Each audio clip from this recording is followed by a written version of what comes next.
बिहार विधानसभा चुनाव के लिए एनडीए में सीटों का बंटवारा हो गया है। 243 सीटों वाली बिहार विधानसभा में जेडीयू को 122 सीटें मिली है।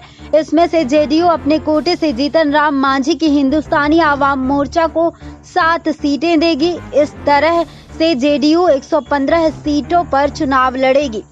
भारतीय जनता पार्टी यानी कि बीजेपी को 121 सीटें मिली है। बीजेपी अपने कोटे से मुकेश सहनी की विकासशील इंसान पार्टी को कुछ सीटें देगी। बीजेपी अपने कोटे से मुकेश सहनी की विकासशील इंसान पार्टी को कुछ सीटें देगी। बता दें कि प्रेस कॉन्फ्रेंस के दौरान बिहार के मुख्यमंत्री नीतीश ने सीटों के बंटवारे की घोषणा की। सीएम नीतीश ने कहा कि एनडीए अपने काम के दम पर राज्य में चुनाव लड़ेगी। प्रेस कॉन्फ्रेंस के दौरान डिप्टी सीएम सुशील मोदी ने कहा कि अगर आज रामविलास पासवान जी स्वस्थ रहते तो ये परिस्थिति पैदा नहीं होती। उन्होंने कहा कि आवश्यकता पड़ेगी तो हम चुनाव आयोग को लिख कर देंगे कि एनडीए से जुड़े सिर्फ 4 दल ही प्रधानमंत्री के चित्र का इस्तेमाल कर सकते हैं।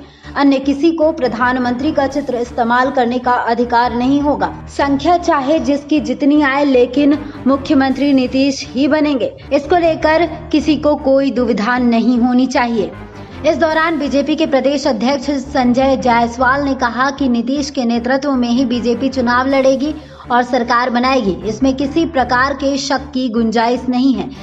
संजय जायसवाल ने कहा कि एनडीए के नेता चाहते हैं कि रामविलास पासवान जल्द स्वस्थ हो जाएं, लेकिन बिहार में बीजेपी नीतीश के नेतृत्व में चुनाव लड़ेगी। इस बारे में पूरी स्पष्टता है। इससे पहले सोमवार को बीजेपी के राष्ट्रीय अध्यक्ष जेपी नड्डा के घर पर बिहार कोर कमेटी की बैठक हुई। बीजेपी बिहार कोर कमेटी की बैठक में डिप्टी सीएम सुशील मोदी और राज्य प्रभारी भूपेंद्र सिंह यादव हिस्सा लिए थे। बता दें, चुनाव से पहले तक एनडीए का हिस्सा रही एलजेपी ने अकेले चुनाव लड़ने का फैसला किया है। वो जेडीयू के खिलाफ अपना उम्मीदवार उतारेगी। एनडीए में मनचाही संख्या में सीट न मिलने के चलते चिराग पासवान ने 143 सीटों पर प्रत्याशी उतारने का फैसला किया है। एलजेपी का बीजेपी के प्रत्याशियों को समर्थन रहेगा। बता दें कि बिहार में 3 चरण में विधानसभा के चुनाव होंगे। पहले चरण का मतदान 28 अक्टूबर को होगा, दूसरे चरण का मतदान 3 नवंबर और तीसरे चरण का मतदान 7 नवंबर को होगा। जानकारी सूत्रों एवं सूत्र स्रोत से प्राप्त है। इस जानकारी पर आपकी क्या राय है, कमेंट बॉक्स में कमेंट कर जरूर बताएं।